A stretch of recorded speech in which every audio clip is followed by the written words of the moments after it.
আসসালামু আলাইকুম। অবস্থান করছি একটি আম্রপালি এবং বাড়িঘরের প্রজেক্টে। এটি পুরোটাই হচ্ছে আম্রপালির প্রজেক্ট। সামনে আছে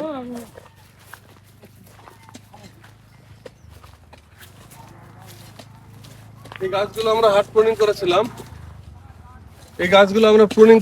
প্রুনিং করার পর নিয়মিত স্প্রে করেছিলাম এবং প্রুনিং করার সাথে সাথে আমরা সার প্রয়োগ করেছিলাম।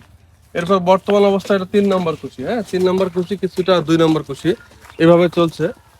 আমরা ইতিমধ্যে মাটিতে ঘাস পাড়া বীজ দিয়েছি, সেই ঘাসগুলো কিন্তু এখন বর্তমান অবস্থায় নেই।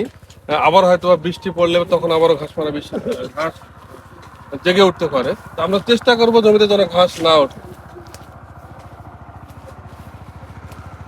এগুলো হচ্ছে সবগুলো আম্রপালি, যা দেখতেছেন 2 লাইনের সবগুলো হচ্ছে আম্রপালি। হ্যাঁ, সবগুলো আম্রপালি। আমাদের বাড়ি ঘরের সাইডটা হচ্ছে আলাদা, অন্য পাশে আছে বাড়ি ঘর। এগুলো সবগুলো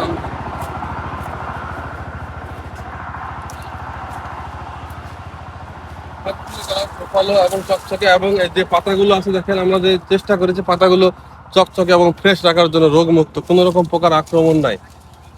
আম মুকুল আসার আগ পর্যন্ত কিন্তু আমাদের পাতাগুলো এইভাবে সুন্দর এবং সতেজ রাখা জরুরি। এই জন্য আমাদেরকে নিয়মিত স্প্রে করতে হবে, স্প্রে কোনো বিকল্প নাই। এই যে এরকম ছোট কুশি দেওয়া মাত্র আমাদেরকে স্প্রে করতে হবে। হ্যাঁ, স্প্রেগুলো আপনারা সাইফারমেথ্রিন গ্রুপের করতে পারেন, ইমিডাক্লোপ্রিড অথবা অ্যাসিটাপ্রেমিড অথবা ল্যামডা সাইহ্যালোথিন, এভাবে যে কোনো একটা গ্রুপের স্প্রে করলেই হবে। মাঝে মাঝে একটা ভিটামিন সালফার বা থিওফিট স্প্রে করতে পারেন। এটা খুব জরুরি। এই পাতা এই কুশি অবস্থায় কিন্তু স্প্রে করতে হয়। বড় হয়ে যাওয়ার পর এই স্প্রে করার কিন্তু কোনো লাভ নাই। একবার পাতা যখন এইভাবে কেটে ফেলবে তখন আর স্প্রে দিয়ে লাভ হবে না। পাতা বড় হওয়ার আগে স্প্রেটা করতে হবে।